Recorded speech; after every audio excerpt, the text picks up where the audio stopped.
Okay, well, good evening and thank you for attending this evening's board meeting.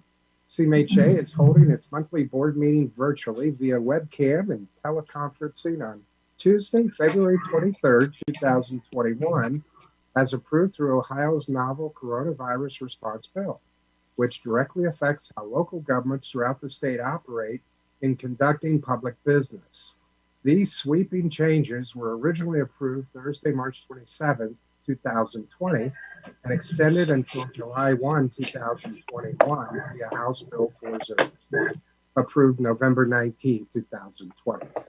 This is the instrumentalities contemporaneous meeting for the following instrumentalities for the sole purpose of approving the bylaws for these instrumentalities. These instrumentalities do not have any other new business or matters requiring deliberation.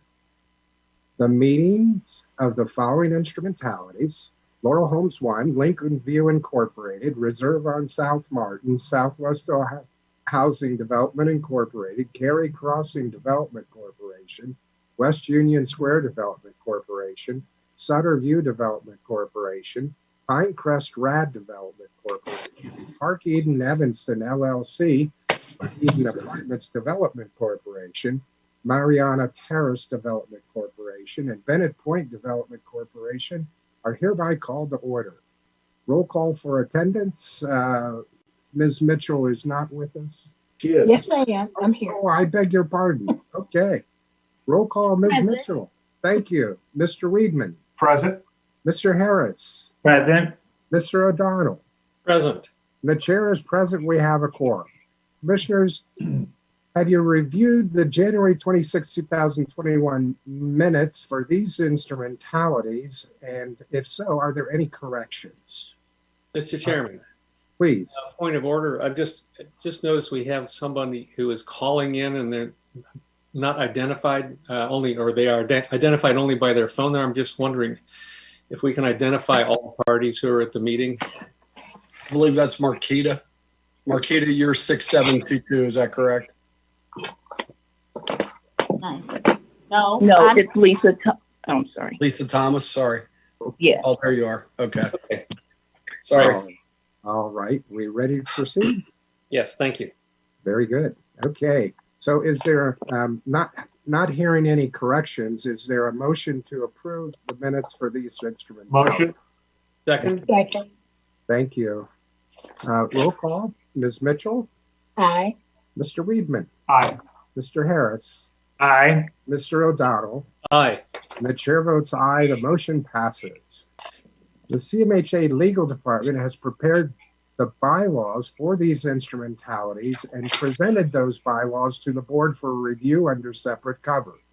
The following resolutions are presented for deliberation by the board. Laurel Homes 1 resolution number 004 to approve the CMHA Laurel Homes 1 Incorporated bylaws. Is there a motion to accept? Motion. Thank you. Second. Second. Thank you. Thank you. Any questions? Mr. Chairman, I do have a question about the bylaws. I just want to clarify, are all of these instrumentality bylaws identical other than Touchstone? Mr. Secretary, would you please respond or direct someone to respond? Joy. Yes, I am. Thank you for your question, Mr. O'Donnell. To say that they're identical, no, because identity would mean that I would pick up Touchstone's bylaws or Bennett Point's bylaws, and they would read word per word the same.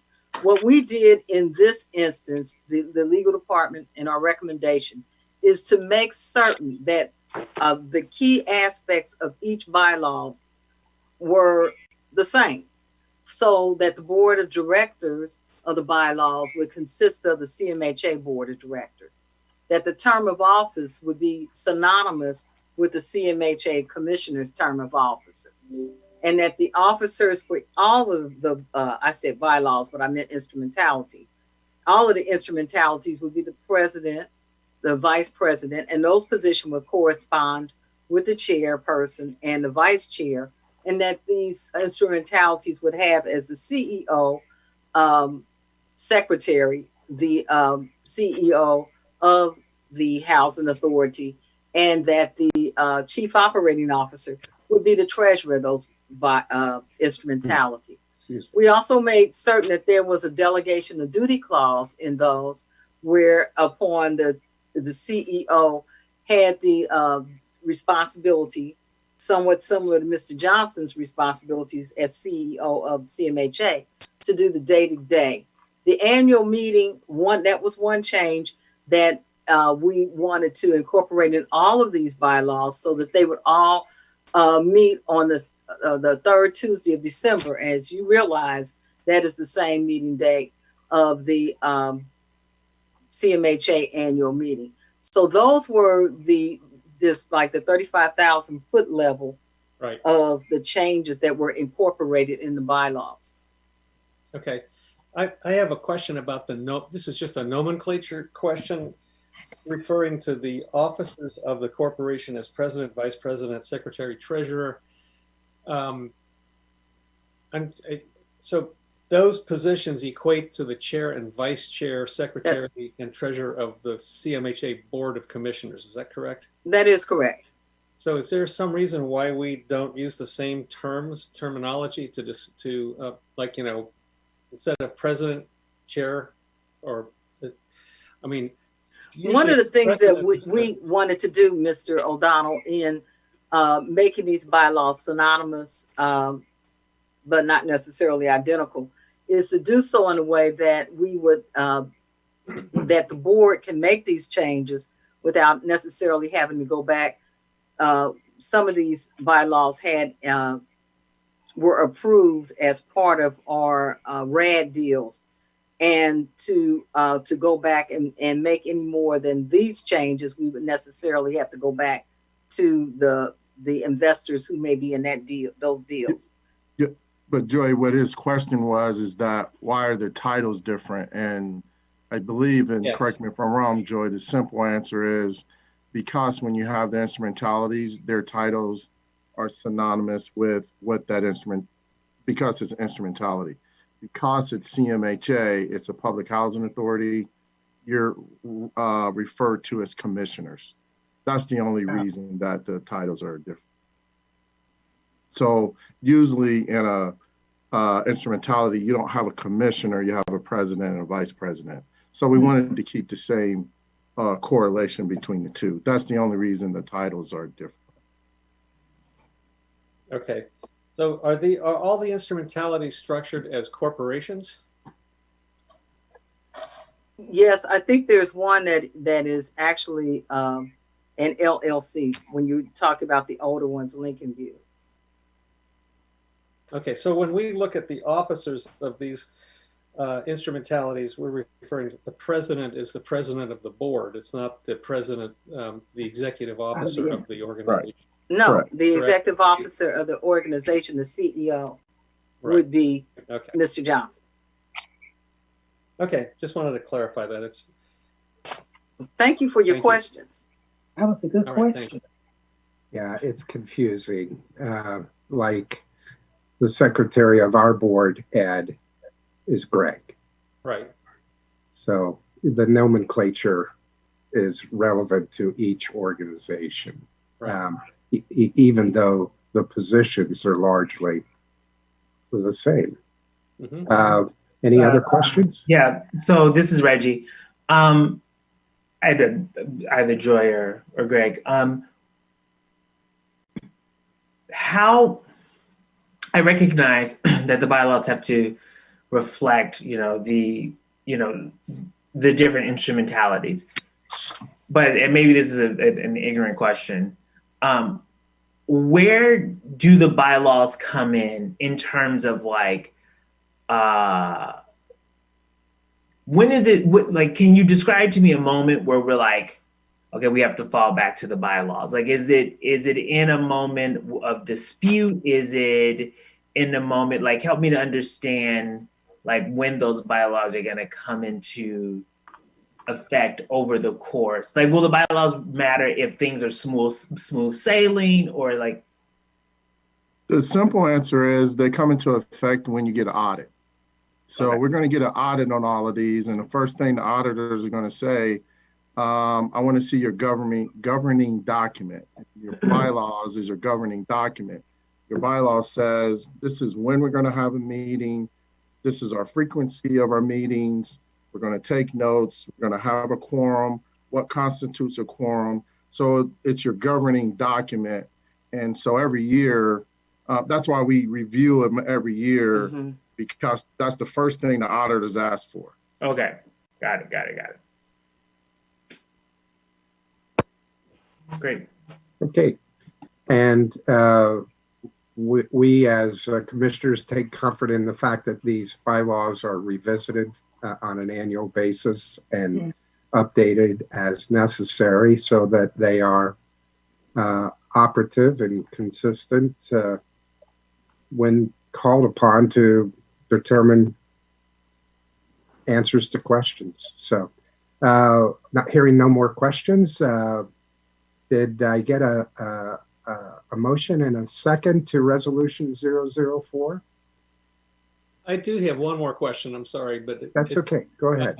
It has to do with these separate corporations now that we are all now going to be officers of. Question really is, are there investor representatives on these boards, or is it just the CMHA board on these boards? Just the CMHA board. Yes. At this point, yes. Do the investors not want to have somebody on these boards to represent their interests? No. They do not? No. If you remember when we were having those meetings down at Sycamore Township, we kind of went over that. And I could go over all of that with you again if you like. You know, but no, they're interested in making sure that you provide the housing for which they provided the money for, and they audit you, meaning they come out and do an audit at the physical site to make sure that happens, because the investors will get their tax breaks for investing. Yeah, they're very interested in following the process, beginning, middle, and end, to protect their interests. But it would seem that the financing bodies and all the third parties have never gone so far as to make it necessary for them to serve on our boards. Does that answer your question? Yes. And Greg, correct me if I'm wrong. I mean, all of these LLCs or these instrumentalities are really functions for the financial transactions, right? Like, this is how you move the money. Correct. So yeah, so it's not truly a individual entity that has an outcome. It's kind of a, I don't want to say shell. It's for a singular purpose of holding the interests of the property that that the improvements are going for, or the new construction. So it's just for a singular purpose. Okay. All right. Thank you. Okay. Then we're moving on to roll call for resolution 004. Ms. Mitchell? Aye. Mr. Weedman? Aye. Mr. Harris? Aye. Mr. O'Donnell? Aye. And the chair votes aye. The resolution passes. Lincoln View Incorporated, resolution number 007, to approve the Lincoln View Incorporated bylaws. Motion. Thank you. Thank you. Questions? Hearing none. Roll call. Ms. Mitchell? Aye. Mr. Weedman? Aye. Mr. Harris? Aye. Mr. O'Donnell? Aye. The chair votes aye. The resolution passes. Reserve on South Martin GP Incorporated, resolution 005, to approve the Reserve on South Martin GP Incorporated bylaws. Is there a motion? Thank you. Thank you. Questions? Hearing none. Roll call. Ms. Mitchell? Aye. Mr. Weedman? Aye. Mr. Harris? Aye. Mr. O'Donnell? Aye. The chair votes aye. The resolution passes. Southwest Ohio Housing Development Incorporated, resolution number 004. A resolution to approve the Southwest Ohio Housing Development Incorporated bylaws. Motion. Second. Okay. That parliamentary question. That resolution 004 is not inconsistent with the resolution for Laurel Homes 1. No, because what the resolution that's fine. number, the resolution number corresponds with if you pass other resolutions in that particular entity. Thank you. So we have a resolution to approve the Southwest Ohio Housing Development Incorporated bylaws. Is there a motion to accept? I think we had a motion. Yeah, we have a motion and a second. Thank Yes. you. Beg your pardon. Any questions? Hearing none, roll call. Ms. Mitchell, Aye. Mr. Weedman, Aye. Mr. Harris, Aye. Mr. O'Donnell. Aye. The chair votes aye. The resolution passes. Cary Crossing Development Corporation Resolution number 010 to approve the Cary Crossing Development Corporation bylaws. Is there a Motion. motion? Thank you. Second. Thank you. Any questions? Hearing none, roll call. Ms. Mitchell, Aye. Mr. Weedman, Aye. Mr. Harris, Aye. Mr. O'Donnell. Aye. The chair votes aye. The resolution passes. West Union Square Development Corporation Resolution number 014 to approve the West Union Square Development Corporation bylaws. Motion. Thank you. Second. Thank you. Questions? Hearing none, roll call. Ms. Mitchell, Aye. Mr. Weedman, Aye. Mr. Harris, Aye. Mr. O'Donnell. Aye. The chair votes aye. The resolution passes. Sutter View Development Corporation Resolution number 006 to approve the Sutter View Development Corporation bylaws. Motion. Thank Second. you. Thank you. Questions? Hearing none, roll call. Ms. Mitchell, Aye. Mr. Weedman, Aye. Mr. Harris, Aye. Mr. O'Donnell. Aye. The chair votes aye. The resolution passes. Pinecrest Rad Development Corporation Resolution number 004 to approve the Pinecrest Rad Development Corporation bylaws. Motion. Thank you. Second. Thank you. Questions? Hearing none, roll call. Ms. Mitchell, Aye. Mr. Weedman, Aye. Mr. Harris, Aye. Mr. O'Donnell. Aye. The chair votes aye. The resolution passes. Park Eden Evanston LLC Resolution number 002 to approve the Park Eden Evanston LLC bylaws. Motion. Thank you. Thank you. Questions? Hearing none, roll call. Ms. Mitchell, Aye. Mr. Weedman, Aye. Mr. Harris, Aye. Mr. O'Donnell. Aye. The chair votes aye. The resolution passes. Park Eden Apartments Development Corporation Resolution number 003 to approve the Park Eden Apartments Development Corporation bylaws. Motion. Thank you. Thank you. Questions? Hearing none, roll call. Ms. Mitchell, Aye. Mr. Weedman, Aye. Mr. Harris, Aye. Mr. O'Donnell. Aye. The chair votes aye. The resolution passes. Marianna Terrace Development Corporation Resolution number 001 approving the bylaws of the Marianna Terrace Development Corporation. Motion. Thank you. Second. Thank you. Questions? Hearing none, roll call. Ms. Mitchell, Aye. Mr. Weedman, Aye. Mr. Harris, Aye. Mr. O'Donnell. Aye. The chair votes aye. The resolution passes. Bennett Point Development Corporation Resolution number 001 approving the bylaws of the Bennett Point Development Corporation. Motion. Thank Second. you. Thank you. Questions? Hearing none, roll call. Ms. Mitchell, Aye. Mr. Weedman, Aye. Mr. Harris, Aye. Mr. O'Donnell. Aye. The chair votes aye. The resolution passes. Motion to adjourn. Second. Thank you. Thank you. Roll call. Ms. Mitchell, Aye. Mr. Harris, Aye. Mr. Weedman, Aye. Mr. O'Donnell. Aye. The chair votes aye. The meeting is adjourned.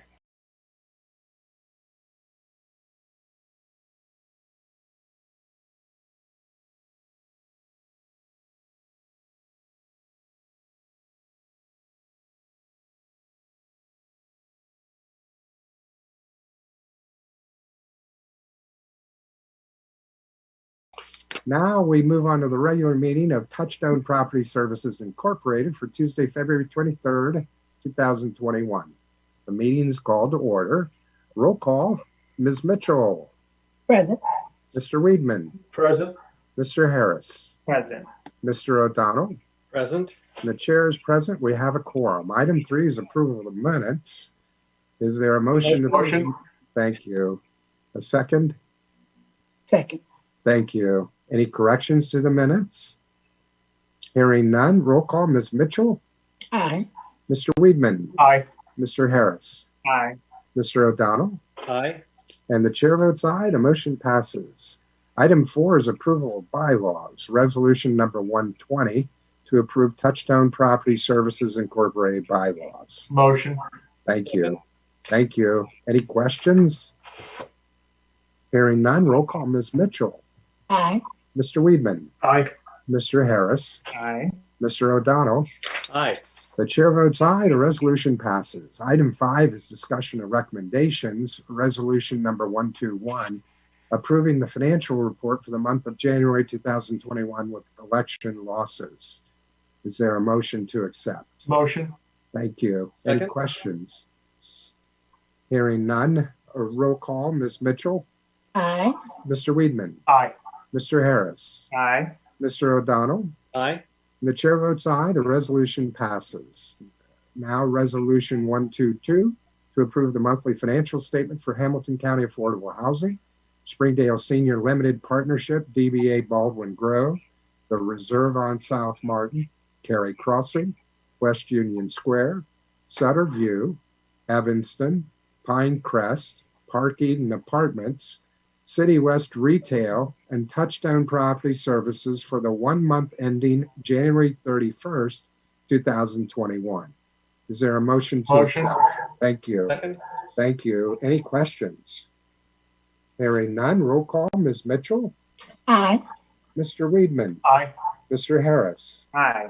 Mr. O'Donnell? Aye. And the chair votes aye. The resolution passes.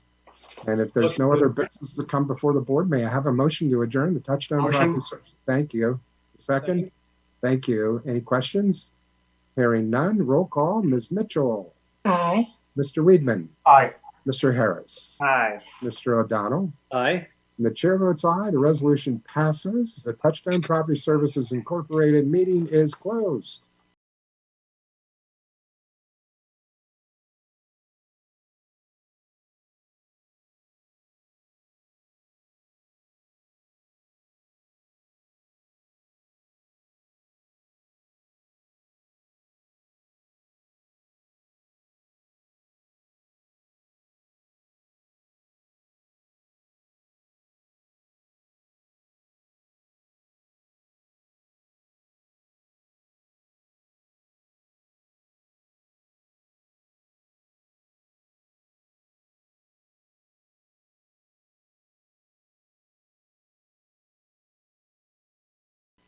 Now, moving on to the regular board meeting of the Cincinnati Metropolitan Housing Authority for Tuesday, February 23rd, 2021. The meeting is now called to order. Roll call for attendance. Ms. Mitchell? Present. Mr. Weedman? Present. Mr. Harris? Present. Mr. O'Donnell? Present. The chair is present. We have a quorum. Item 3 is approval of the minutes. Motion. Thank you. Second. Thank you. Any corrections? Hearing none. Roll call. Ms. Mitchell? Aye. Mr. Weedman? Aye. Mr. Harris? Aye. Mr. O'Donnell? Aye. And the chair votes aye. The motion passes. Item 4 on our agenda is presentations. We have two presenters this evening. First, we have Mr. Gary Boris with an update on current CMHA development projects. Upon completion of presentation, we'll ask for any questions from the board members. Next, Gary will be followed by, well, I'll hold that until Gary's concluded. Go ahead, Gary, you have the floor. All right. Good evening, everybody. And Good evening.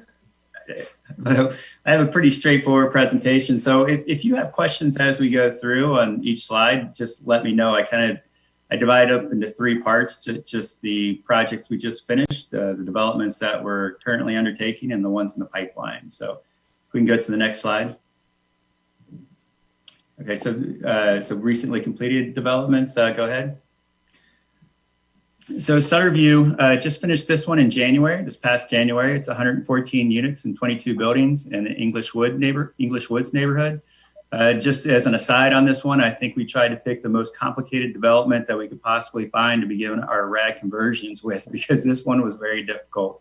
We had different funding sources. We had PBRAs, PBVs. We had difficulties with permitting. But we have a really, really good relocation team that was able to work with the residents and work out both on-site and off-site relocation issues. Property managers were right on the ball, but we had to lease people up the last day of the month in order to qualify for tax credits. And they were able to do that. So thanks to Marquita on that end, property management, and to Mary on relocation. And then Joe's team on construction pulled off the completion of the development at the end of January. So we were able to get the full tax credit. So it was a real team effort, and we managed to get through and all of that, all the issues with permitting and vouchers and relocation. We did it during COVID. So it really took a team effort to get it all done. We're really, really proud of this particular development. And if you get a chance to drive through English Woods and take a look, even just at the exterior of the units, you'll see quite a transformation from what they used to be. It was kind of a barrack style row house that turned in. We gave it a front porch and some dimensions on the front and along the roof line. It's a gut rehab, so the entire interior units have been renovated, kitchens, baths, flooring. Real transformation, it's meeting Mr. Johnson's gold standard. So we're really proud of this particular development.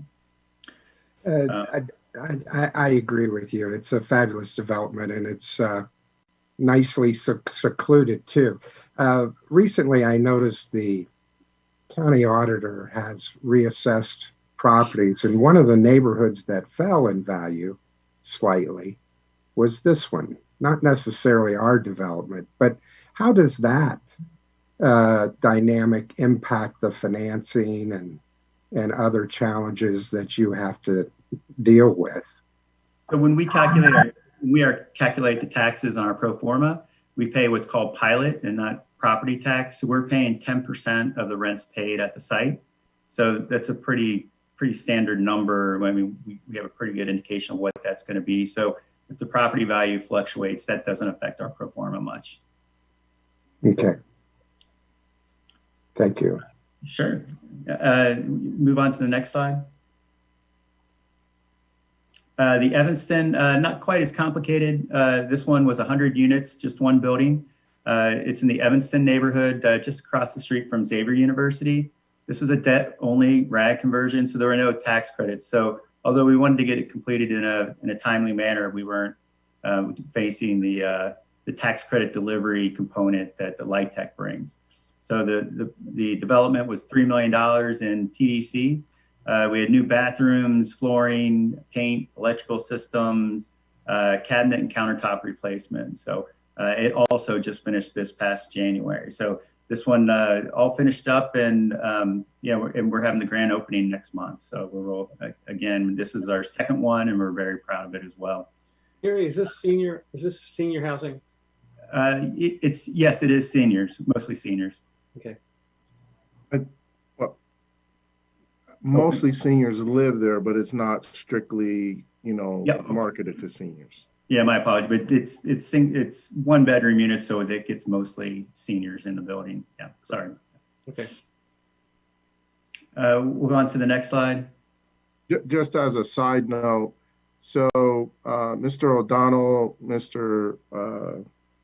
Miles, Mr. Weedman, Ms. Mitchell, if you go back one slide, please, Rob. If you remember this property and the one that Gary just spoke of were the first two properties we started to talk about out at Sycamore. Mm-hmm. So all of those night meetings that you sat through were not in vain. That's good to know. Okay. I'm sorry, Gary, go ahead. Rob. No, just to throw in aside, when we go to talk, like we had an AHA meeting today, and we go to talk to advocacy groups, now that we've been talking about RAD for a very long period of time, and now that we've been able to complete 2 sites and people can see the real transformation that's occurred, it really helps our message. So, and I'll talk about that a little bit here with the Pinecrest. It is 190 units. We've completed floors 7 through 9. We're working currently on floors 4 through 6, and relocation starting on floors 1 through 3. And on this particular building, we did have a lot of concerns from the neighbors, or from Rob, you got to move the development. You got to move the slideshow, Rob. One more. Oh. There you go. We did have a lot of concerns. A lot of concerns from the residents on this one. It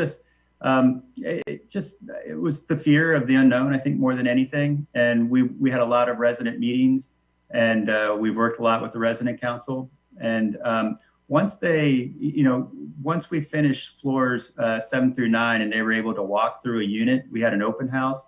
It really kind of dispelled some of their concerns, because they can kind of touch and feel the rad work that we're doing, the rehab. And if you can see by the picture there, these are new kitchens, new bathrooms, flooring, paint, electrical. We added drywall over some of the CMU. So we're going to be upgrading the elevators. So it really is a true transformation of the entire building. We're going to redo the lobby. We're going to redo the basement areas. So it really is from top to bottom going to be redone. What's CMU, Gary? Sorry. It's a concrete masonry unit. It's the concrete blocks that are stacked that kind of you see like I think of old Catholic schools that I went to when they have these block walls that are, so we covered those up. So in certain places. Okay. So it looks more residential than institutional. Yes. Correct. Yes. So Pinecrest will be done. Let's see, we'll finish this one up in September of 2021. So it's on a pretty good schedule. It's on time and it's on budget. We'll move on to the next slide. Park Eden, also currently under renovation. It's 176 units. It's a tower in Walnut Hills on Park Avenue. We're doing this one a little differently. Instead of going floor by floor, we're doing it by the sanitary stacks, so it'll have phases. But we didn't have a lot of resident concerns on this one. The resident council really was excited to see us in the building, and we even built on that excitement when we had the open house at this tower. Again, people got to walk through, see the finishes that we're using, and see the units that they're going to be living in shortly. So, it really kind of, anybody that had doubts was able to kind of see the work we were doing, and really from what they're living in now to the improvements that have been made, it's pretty impressive. And I mentioned the AHA group a minute ago, and other advocacy groups. When we're able to show them these pictures and hopefully in the future walk them through these sites, it'll really add to our story, and people, instead of us talking about these developments, they're going to be able to see them. So we're real excited about this. And are these predominantly senior occupants? How would you describe our tenants here? These are 1-bedroom units for the most part, so it is not a senior building. But a lot of times when we have towers with 1 bedrooms, we do get a lot of seniors, but it's not just seniors though. Okay. Moving on to the next slide. Bennett Point is our tax credit, our 9% tax credit award from last year. So this one, we've been working on the financing and some of the construction details since the award. So we're planning on wrapping up that financing here within the next month. And we'll be submitting that final package and hopefully closing towards the end of summer and beginning construction immediately afterwards. This is the site is located almost directly across the street from the casino, and it's right off Reading Road in the neighborhood of Pendleton. So this will be for working families. It'll have a number of 2- and 3-bedroom units. It also, the neat thing about this one is not only does it have LIHTC units and a few public housing units, but it also has some market rate units attached to this one. So it really is a unique project in a really up and coming location of Pendleton. Moving on, next slide. So these are our pipeline developments, projects that we're working on here currently and into the next year or two. So go ahead. So Marianna Terrace, CMHA has been working on Marianna Terrace for a while now. We're finally at a point where we submitted applications for the loan for this site, and also for our tax credits, our 4% tax credits. There are 74 units and 16 buildings here. We're actually taking out a couple of the efficiency units, I believe they are, and combining them with a neighboring unit or 1-bedroom units, so that we can put a bathroom in on the neighboring 4-bedroom units. Because what happened was we have a 4-bedroom unit. It has 1 bathroom for the entire family. So we combined it with the neighboring unit so that there would be 2 bathrooms in the building. So it worked out pretty well. It's $16 million of development costs.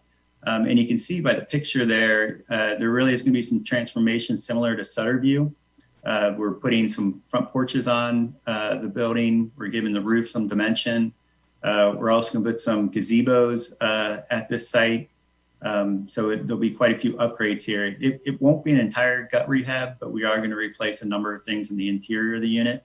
And we're hoping to close on this one in September of 2021. Go ahead. We did extensive renovations on Marianna Terrace a few years ago. Is that why we don't need to do a gut rehab? Yes, and some of those carry over, and we don't need to do those capital repairs now. Great.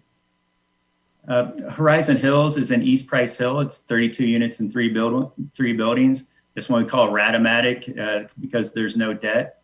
We're just using capital in order to make the improvements. So it'll close this June.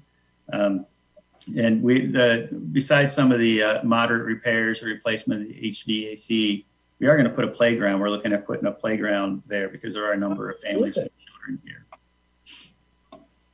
Okay, next slide. Riverview San Marco, there are 2 buildings, 131 units in East Walnut Hills. It'll be on this one, we are going to use 4% LIHTC. This one, we're also doing something a little different. We're looking into historic tax credits to bring even more equity into the site so that we can do more repairs. So this will be a gut rehab. It'll new kitchens, bathrooms, floors, similar to what we're doing at Pinecrest and Park Eden. So kind of a makeover from top to finish. The other thing on you see San Marco there, the first floor has some commercial space we may activate in the future. So there's that is a really unique building, really neat site, and a really great location as well. So. And that I'm glad to hear you say that, because when you look at what's going on along Woodburn, the opportunity to better utilize our first floor space seems like another no-brainer. I think that the tenant association occupies some of the space on the first floor. They do, and yes, they do. That's a conversation that happens down the road, though. Okay. We haven't hit that one yet, though. Okay, but it's just one of the gem of the buildings in our portfolio, and it's in an exciting neighborhood. Exciting things are going on there, and it makes me proud that we can have affordable housing on Woodburn in that area. Yeah, and to add on, and yet be one of the most handsome, prideful buildings in the neighborhood. Yeah, I was just going to add on that you won't know that this is affordable housing when you walk by or drive by. You won't be able to point out those units on the street. This will look like the market rate development that's going on just next door. So we're real excited about that. Indeed. Well done. Okay, we'll move on. The Reading is in Avondale. So this one's a little bit farther off, but we are going through the possibly looking at historic tax credits on this one, along with a 4% LIHTC. This will also have substantial work done to it, including new kitchens, bathrooms. We're converting some of the efficiencies, the studios, with the neighboring units, because those are fairly difficult in some of these towers to rent. So we're going to be combining a few units there. This one won't close for a while, not till June 2022. But we're already talking with the residents. We're already talking with the community council, starting to inform people that we're starting to look at doing, the scope and other things for the building. So it's not a surprise to anybody when we actually do begin construction. Next slide. Maple Tower, if you remember a couple of meetings ago, we actually put together some resolutions to put this forward as a 9%, this Maple and Beechwood. After going through the pro formas, we decided that it actually works out better if we do this one as a 4% tax credit application. So we're simply putting in a pipeline as a 4, and the 4% are not competitive. So it's just, we have a better schedule when we do it that way, and we're bringing more money to the site. So it works out better for the building and for the residents because we can bring more money to the site. Right now, we're estimating the total development cost of $27 million. We also touched on this building with the Avondale Community Council, and we'll start meetings here. We did have one meeting, but we'll have more meetings shortly with the residents to start talking about scope and improvements that will happen to the building. The next slide. The Beechwood is also in Avondale, 146 units. It's a tower. It's on Forest Avenue. Right now, we're estimating the scope at about $31 million. Again, just like most of the towers, substantial rehab of all the units, new kitchens, baths, flooring. It'll be more than likely a gut rehab of the entire site, including the lobby areas and common spaces. Pretty far out, and probably won't close on this one until later in 2022. And then next slide. Logan Street. So Logan Street is really a really exciting project. This one we have some really good partnerships with CAS, the Cincinnati Area Senior Services. They have a space on Race Street on the other side of Findlay Market. This is on the west side of Findlay Market at the corner of Elder and Logan.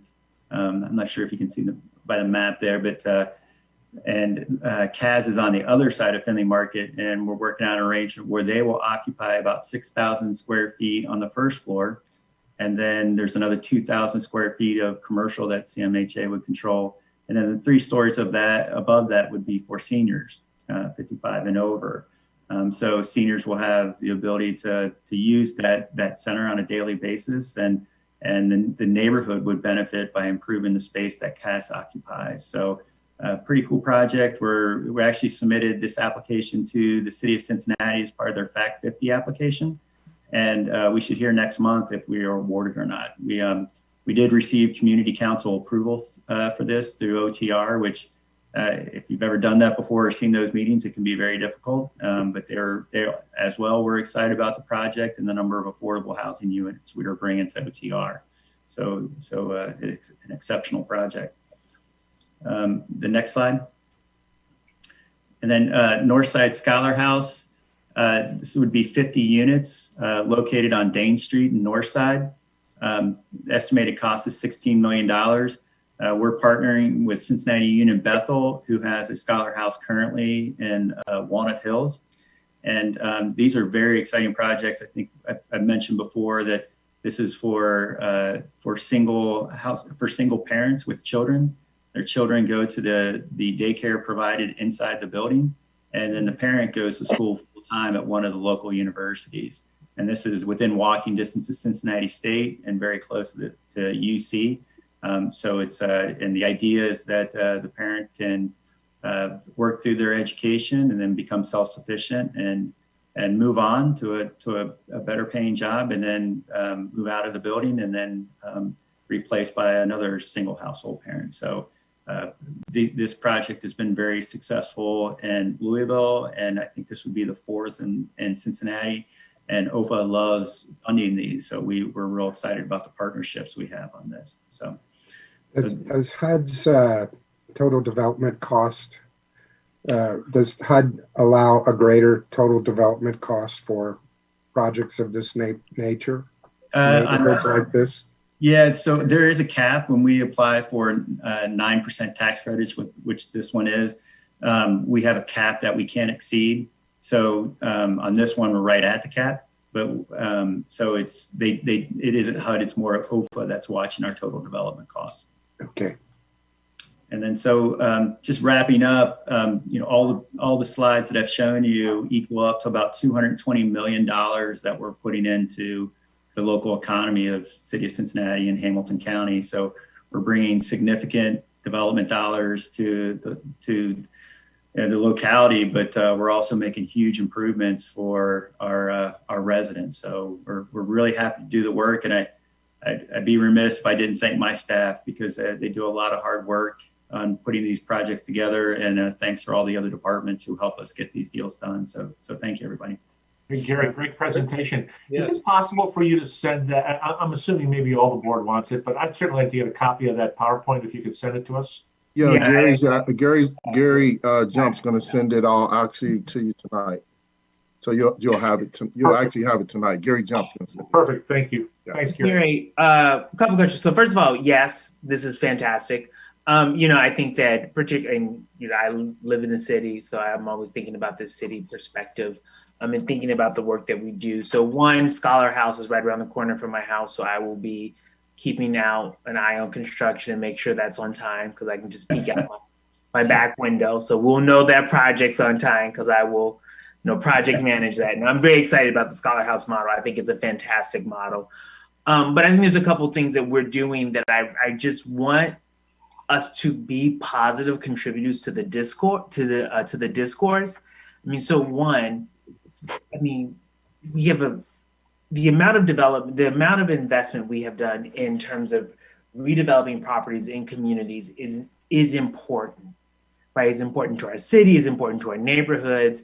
It really is a catalyst for other development opportunities. So I think that is really, I just want to commend that and just elevate that, right? And be like, the fact that public housing and through the use of RAD is creating living spaces that are beautiful, that are not mired in the stigma of public housing, and they add to the richness of communities is like very important. And I love that CMHA kind of does the work with our head down, but I also do think that we need to be leading in this space and really, there's a lot of uninformed, very loud opinions about development and housing and affordable housing. And I think that we are really sort of leading an example of what it means to do that work. The second thing is that in the pipeline, what's the total number of affordable units we're adding to the city and county? You don't have to do it off the top of your head, but I would love to get that number as well, to sort of understand, right, that we have this preservation aspect that we're doing, but then we're also adding affordable units as well. So Bennett Point has 56 units.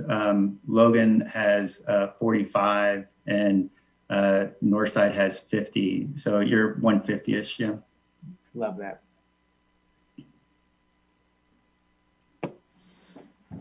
Okay. Any other questions for Gary? Hearing none. Next, we have Ms. Stacia Buck with an update on the overall job creation impact of projects, job training efforts, and tools of the trade update. And I don't know that however you care to handle questions, whether you put them to Stacy as she's making her presentation or wait until the end, it's up to you. So Stacia, please. Good evening, everybody.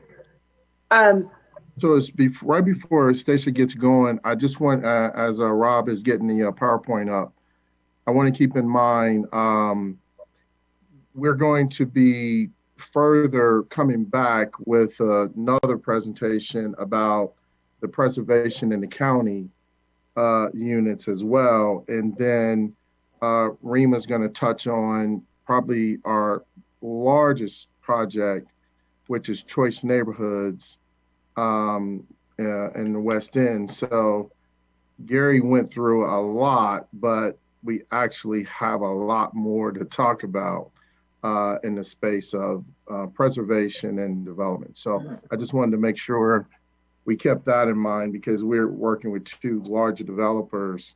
So we'll have a lot going on at one time. I guess it'd be a little bit more than normal. So sorry about that, Stacey. That's okay. You can skip to the next slide, please. You may remember that at the end of 2019, back when we could all gather in a room together, I presented to you CMHA's economic impact plan. Just like Mr. Harris had said, we wanted to make sure that RAD was a catalyst to other things. And one of those things is we wanted to make sure that the money going into our developments were really hitting residents and the community, and we wanted to keep track of that. So we came up with an economic impact strategic plan that is going to just kind of go over how we're going to complete these new goals, how we're going to measure these goals, and then how we're going to show the impact to the community. So if you could go to the next slide, please. So this was our roadmap of a few things that we wanted to make sure that we accomplished in the coming years. One was to reach new goals and objectives and to increase our goals, as well as setting standards for our developers and contractors, outreach to the neighborhood and the community, as well as tracking and reporting. And then we wanted to, and I think CMHA does this really well, we wanted to create specialized programs to ensure success. So next slide, please. So today I just wanted to kind of talk to you a little bit about what we did. So our Section 3 is, if anybody who doesn't know, Section 3 is a program, HUD program, that works with CMHA residents and low-income individuals in the county. So, and a percentage of any construction project or any dollar spent from CMHA goes towards the Section 3 goals. HUD's goal is 10%. We raised ours, we doubled that to 20%. I'm going to show you our numbers that we actually hit. And part of this was made possible because we put stronger language in our master development agreement to make sure that everybody was on board with this, the developers, the co-developers, the GCs, everybody. We also wanted to make sure that we created new job opportunities for Section 3 workers. We wanted to create increased community awareness because, like you said, CMHA does do this a lot of times with their heads down, and we want to make sure we get that out to the community. And then the specialized trainings. Next slide. So this is where I get excited because I'm a numbers dork. So like I said, that CMHA set their goal to be 20% of dollars spent goes to low-income individuals in Section 3 businesses.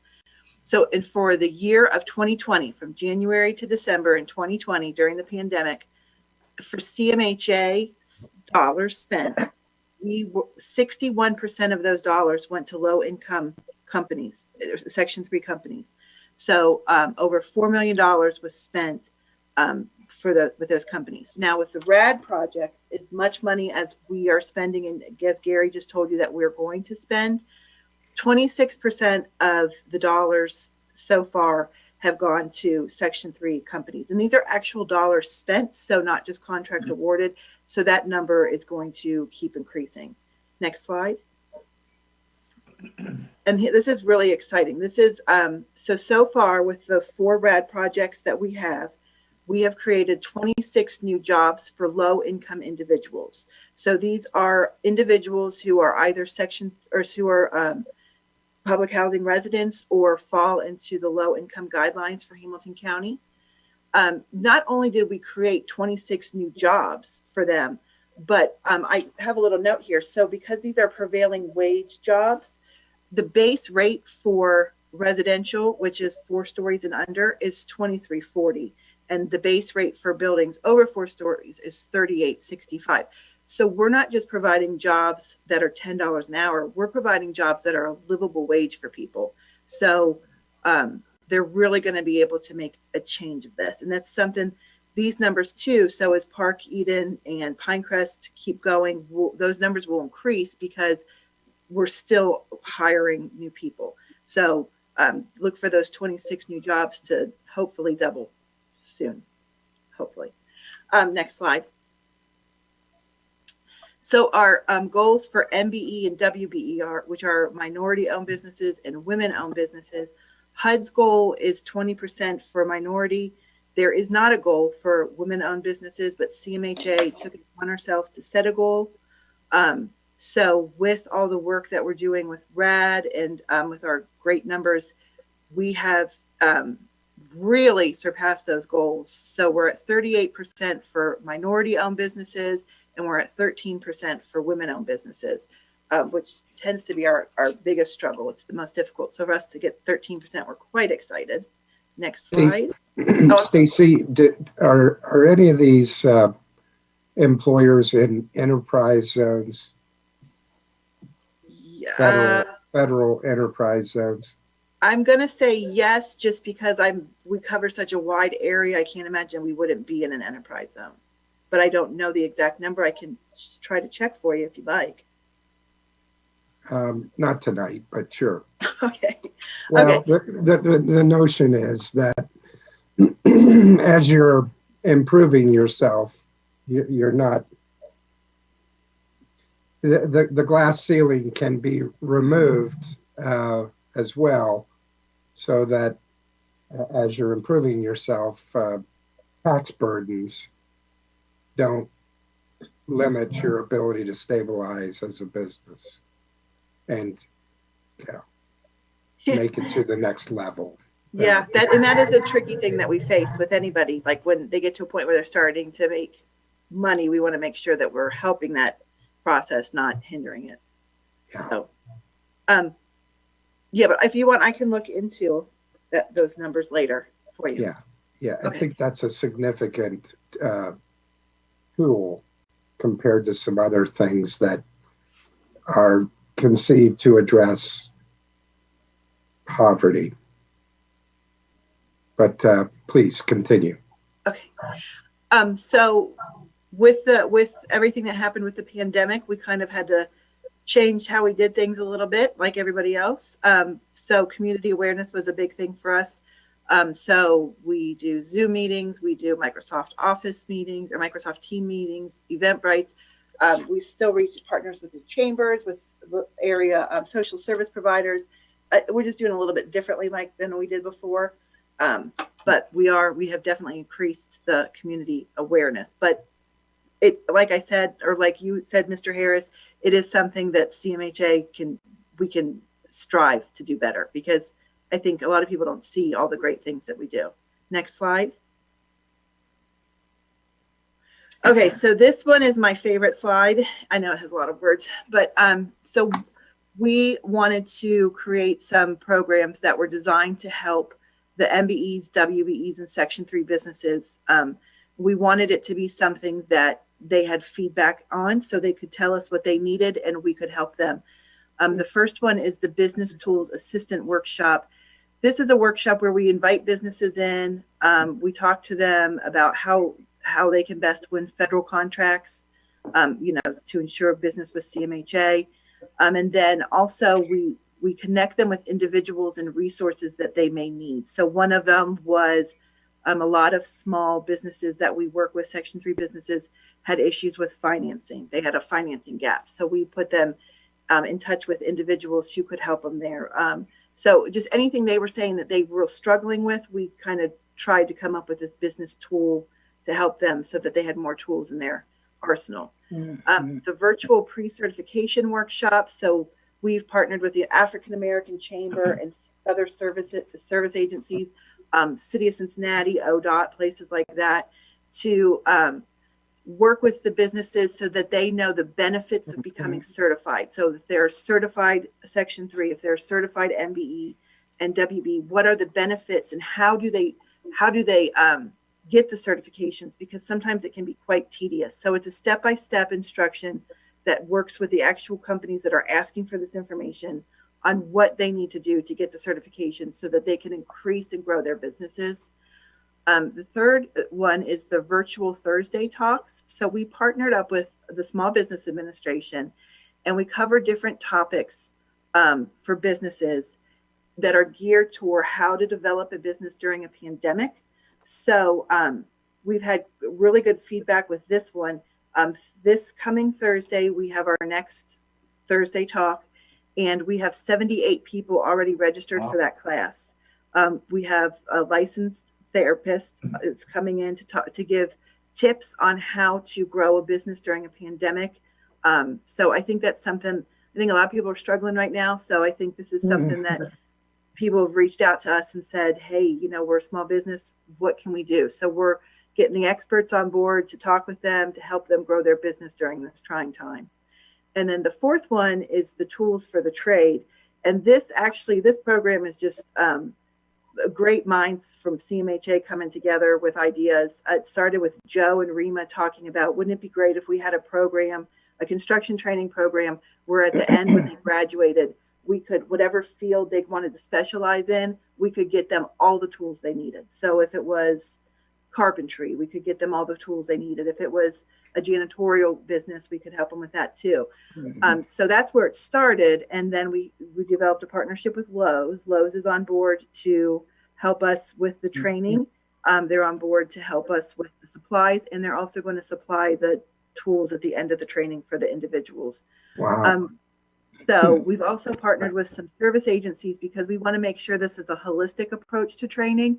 So I think it's kind of a blessing with the pandemic, because now we can do some of the training online, so that it's kind of allows people, if they had childcare issues or transportation issues, now they can do it online. We're working with social service providers that if there is a barrier, how are we going to remove that barrier so that they can participate in this? And it's just a wonderful program. So they'll do some soft skill training for a few weeks. So one of the problems I think a lot of people face is simple things like they don't know how to read a tape measure. They don't know how to write a resume. They don't know how to interview. So we'll have soft skills like that. And then we'll also do hands-on construction training. And then the goal is for when these programs stop, when we have graduates from the program, not only are we going to arm them with our tools for the trade, but we're going to have all these rad projects and construction projects that need individuals where they can go and they can start earning $30-some an hour or more for a living wage, and they can work in the neighborhoods that they live in that we're transforming. So we're very excited about the tools for the trade program as well. But that's my presentation. Do you have any questions? I went through it pretty quickly. Well, I think we're all, our minds are overstimulated with all that interesting information from you, Stacy and Gary. Thank you so much. More to come, obviously. Yes. Pretty exciting stuff. Our next item on the agenda is public comments, of which we have no requests to speak this month. Item 6 is approval of bylaws and board governance policies. Revised resolution number 5492 that was tabled January 26, 2021. It's a resolution to reapprove the current bylaws. Is there a motion to accept? Motion. Thank you. Second. Thank you. Any questions? Hearing none. Roll call. Ms. Mitchell. Aye. Mr. Weedman. Aye. Mr. Harris. Aye. Mr. O'Donnell. Aye. The chair votes aye. The resolution passes. Resolution 5506 to reapprove the current board governance policies. Is there a motion to accept? Motion. Thank you. Thank you. Any questions? Hearing none. Roll call. Ms. Mitchell. Aye. Mr. Weedman. Aye. Mr. Harris. Aye. Mr. O'Donnell. Aye. And the chair votes aye. The resolution passes. Excuse me. Item 7 is discussion of secretary recommendations. Item 7A is the financial report.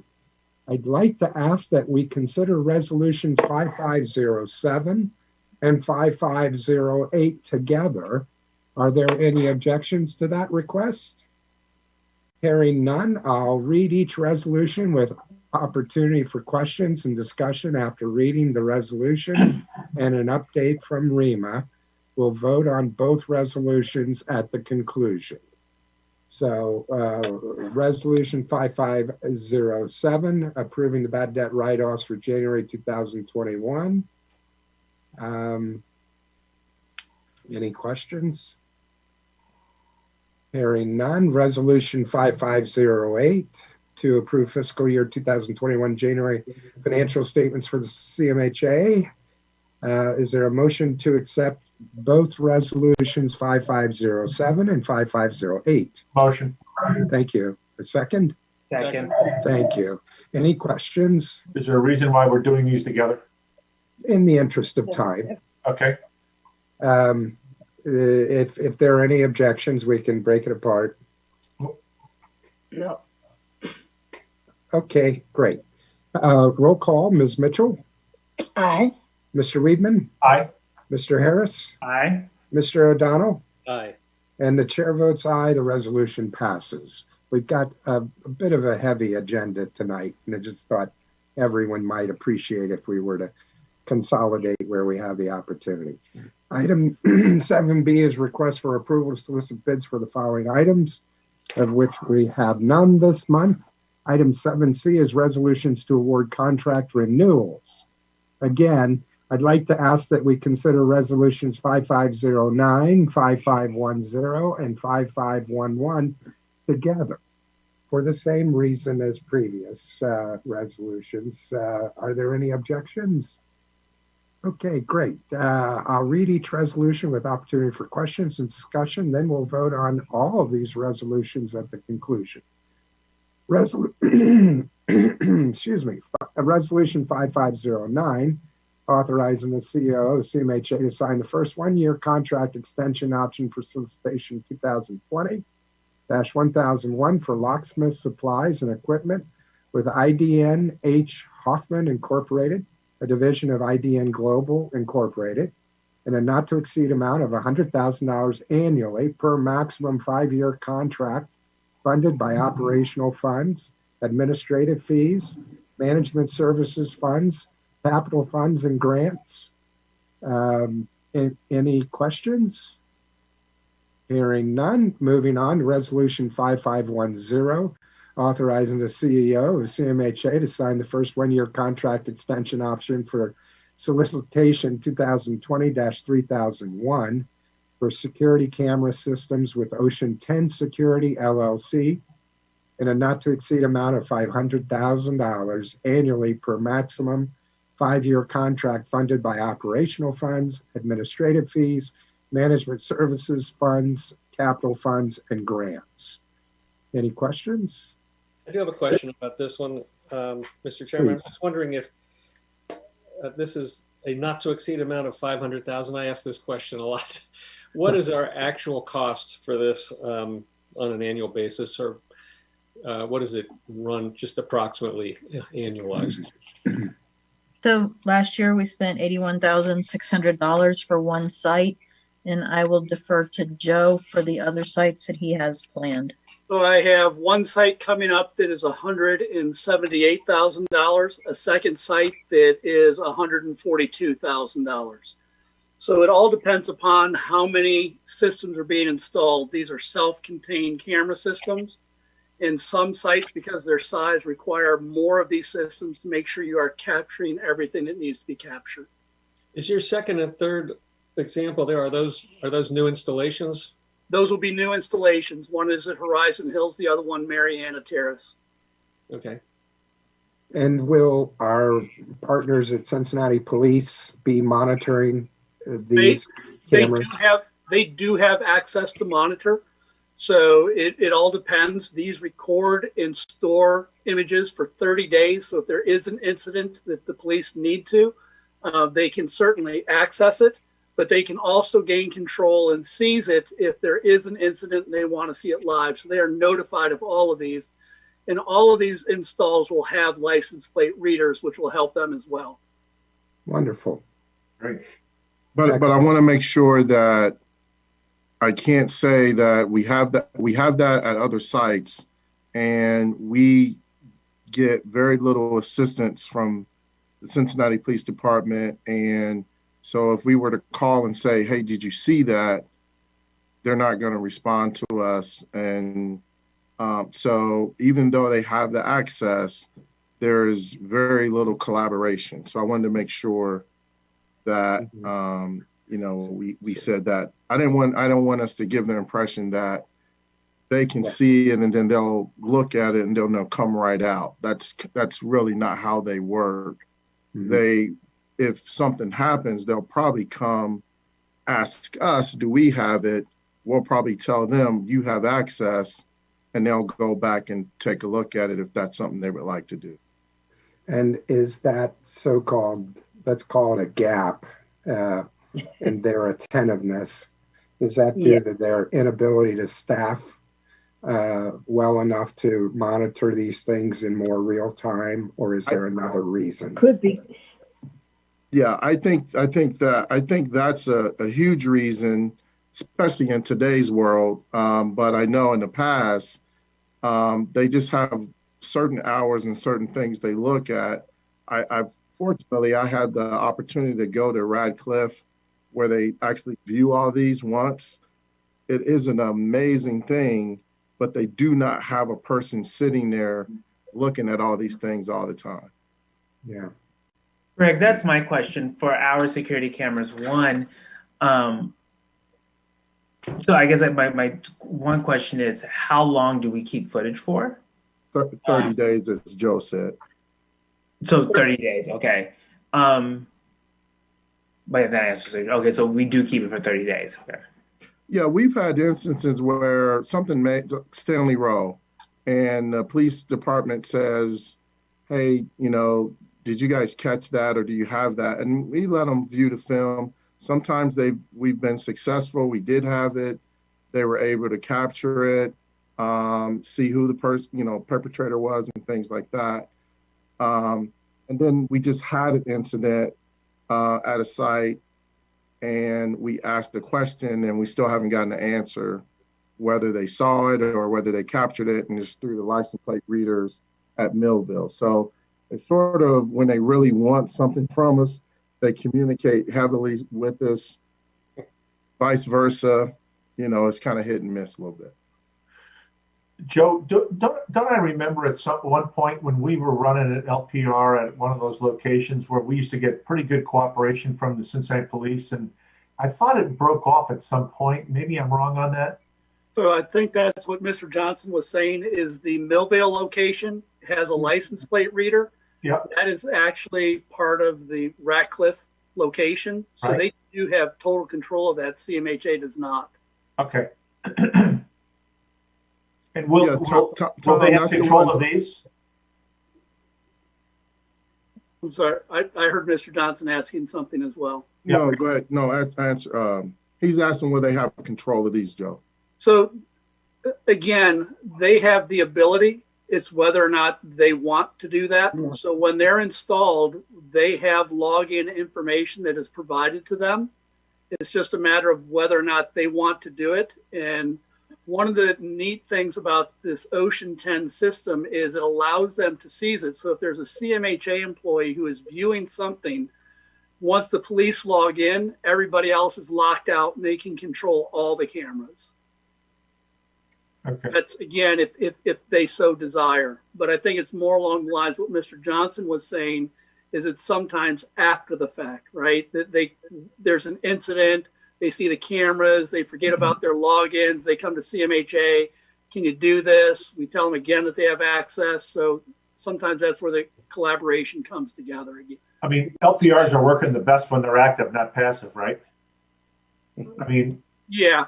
So when the LPR picks up a plate of somebody that's either wanted or not supposed to be there, if it's active, it's kicking it out to the police saying, hey, we have this intruder or wherever it might be.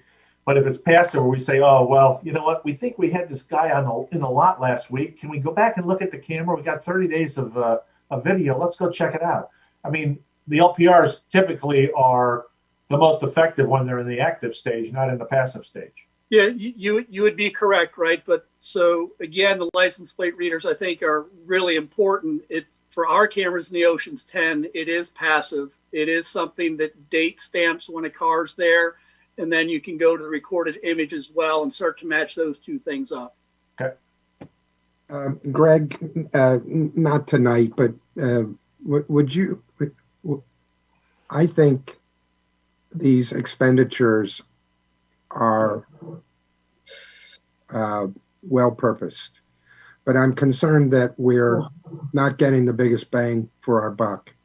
Could you put a wish list together for the board to understand better how close we are to closing this gap in terms of getting the cooperation from Cincinnati Police and any other stakeholders that if you feel you're getting all you can out of these expenses, then that's the conclusion, you know. But if you feel like there's some gaps and people like Joe could, you know, and others at CMHA could do their jobs better, more effectively, get better results because we could get a little more out of Cincinnati Police, we may have something that they want. And just by putting our heads together, we may end up in a better place than we are. I think I started this clarification because I wanted to be sure that we painted the right picture as Joe was explaining. As far as to answer your question, yes, I can do that for you, but I think I may be able to answer it now. The Cincinnati Police have their own way of operating. So I do think we have a good working relationship. It's just that they have cameras all over.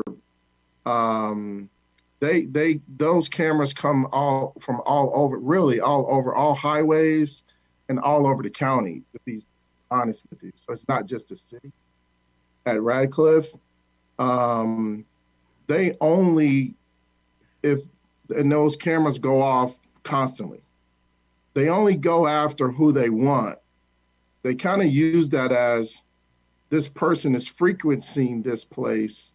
And once we get them on a bigger apparatus, then we know they're frequenting this place and we can go get them when they're there, if that makes sense. But as far as the expenditure, it's a great expenditure because for our own purposes, it is capturing information where we can use it to talk to tenants, actually give police intel about what's happening.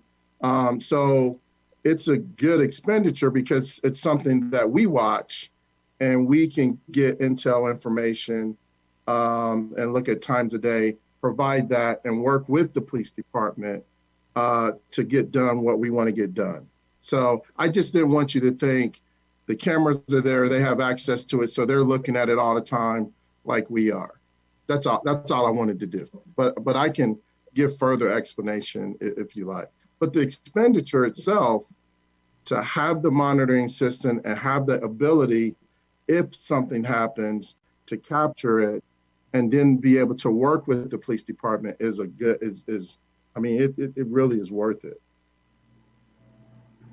I don't have any problem with that. I was just hoping that it was more active than passive. That's all. Where we're going back after the fact and saying, well, yeah, we had this guy in our parking lot, and this is the third time in a week, and he's got a warrant out for his arrest. Or is it when the guy shows up in the parking lot with a warrant for his arrest, it kicks out to the police, and the police show up because they want to arrest this guy because he's got an outstanding warrant. I mean, that's the difference between the two. And I'm just asking the question because I think I remember going back where we may have had at one point. You did. That's what I thought. It was you had a demonstration at Millville with the license plate reader. Right. But if you remember, it was because they tracked that person from somewhere else, and they knew that that person was coming or frequent Millville because they have been getting previous hits. So when they got the hit for Millville, because they were looking for that person, that the part that you saw was them apprehending that person because wherever he was doing his business or whatever, he was going to come back there. And when he did come there, that gave him a hit and then they picked him up. So you're exactly right on that. Greg, a follow-up question on the effectiveness of this. How, just overall, are these camera systems effective in providing more security in these areas? 100%. 100%. Like it's a worthwhile expense. I would tell you definitely, and the reason I'm saying 100% is at Horizon Hill, we get complaints today about people in the parking lot at night. We have no cameras out there. Obviously, by the time we get there, residents are not sure who it was, once we get the cameras there, we're going to be able to see not only if it was another resident that they were coming to see, what the license plate number was. And so we're going to be able to give the police all of this information of what's happening and what time. And then we have police detail that we can say, hey, we need you to go there. There's the parameters of time. So yeah, they help a lot. They would definitely help. Are we using facial recognition software in this system? No, it is not included in this system. Is there, I mean, isn't that becoming more of a standard? It's a very expensive standard. So one of these systems installed, I was saying one of these packs of cameras is $25,000. As soon as you start adding the facial recognition, it jumps exponentially. So it's within the software package. And then you also have to have some other way to identify those particular individuals. So it may be a trespassing list, but it's also uploads into the software to tie this whole thing together. So it becomes labor intensive as well to be able to maintain it throughout its entire life cycle. Okay. Great, thank you. Okay, Resolution 5511, authorizing the CEO of CMHA to sign the first one-year contract extension option for solicitation 2020-7003 for moving and packing services with E.E. Ward Moving and Storage Company, LLC, Bell Moving and Storage Incorporated, and Keith D. Hurd, DBA Extreme Contract Cleaning, in a not-to-exceed amount of $400,000 annually per firm for a maximum 5-year contract funded by operational funds and development funds. Motion. Thank you. Second for the three resolutions. Any other questions? Hearing none, roll call for all three resolutions. Ms. Mitchell? Aye. Mr. Weedman? Aye. Mr. Harris? Aye. Mr. O'Donnell? Aye. The chair votes aye. The resolution passes. Resolution 5512, authorizing the CEO of CMHA to sign the second one-year contract extension option with Urban Sites Construction, LLC, and Penrose Development, LLC, for solicitation 2019-4004, development partners for the Cincinnati neighborhoods of Over the Rhine, West End, and the Central Business District, paid for by development funds. Motion. Thank you. A second? Thank you. Any questions? Hearing none, roll call. Ms. Mitchell? Aye. Mr. Weedman? Aye. Mr. Harris? Aye. Mr. O'Donnell? Aye. The chair votes aye. The resolution passes. Resolution 5513, authorizing the CEO of CMHA to sign a one-year contract extension option for contract 2018-6001, system software for agency-wide management with Yardi Systems Incorporated, paid for by capital funds, administrative fees, operational funds, and management services fees. Is there a motion to accept? Motion. Thank you. Second. Thank you. Any questions?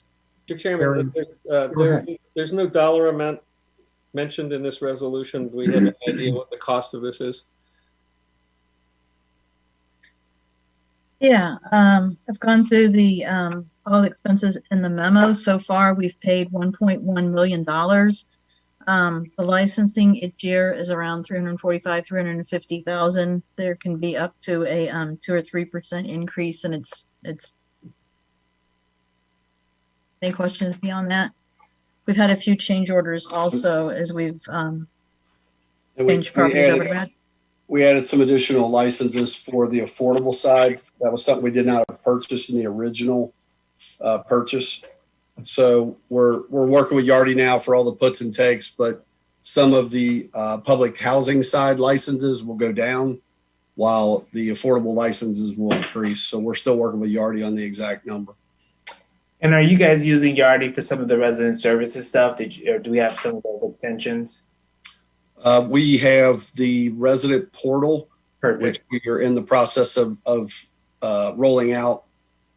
We expect that to go out to at least some of the residents here within the next few weeks. Any other questions? Do we expect the annual cost of this to run in the mid 300s? Is this going to be an ongoing thing year after year? Yes. And in that same price range? It would probably be about, I'm guessing about 370 to 380 annually. Okay.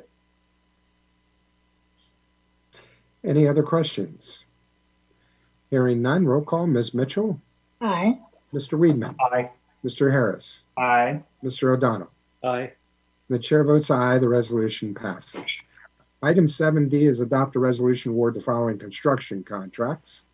We don't have any new construction contracts this month over $100,000 per resolution number 5442, approved August 25th, 2020. The CEO has authorization to sign contracts in an amount not to exceed $100,000. In January, there were 13 contracts at $100,000 or below, with total expense of $314,000. Item 7E is adopt a resolution in the general category, Resolution 5514, authorizing the CEO of CMHA to award a contract for employer health insurance coverage to Humana, dental insurance coverage to Superior Dental Care, and vision insurance coverage to IMED funded by operational funds, administrative fees, TPS operating funds, development funds, and management services funds. Is there a motion to accept? Motion. Thank you. Second. Thank you very much. Any questions? Hearing none, roll call. Ms. Mitchell? Aye. Mr. Weedman? Aye. Mr. Harris? Aye. Mr. O'Donnell? Aye. And the chair votes aye. The resolution passes. If there's no other business to come before the board, may I have a motion to adjourn the meeting? Mr. Chair, I got one. Mr. Chair, I got one question. Please. Gary Jump, I just want to make sure on the approval for the cameras, there was a question on whether the board did a final approval on that resolution. I think it was just collapsed into 3 different ones. Correct. I think Correct. correct. Okay. All right. Thank you. I'm sorry. It's okay. That's okay. Motion to adjourn. Thank you. A second? Second. Roll call. Ms. Mitchell? Aye. Mr. Weedman? Aye. Mr. Harris? Aye. Mr. O'Donnell? Aye. And the chair votes aye. The motion passes. The regular board meeting is adjourned. Thank you. Thank you. Good night. Thank you. Thank you, everybody. Thank you. Good meeting. you. Thanks. Thanks. You. Same time next month.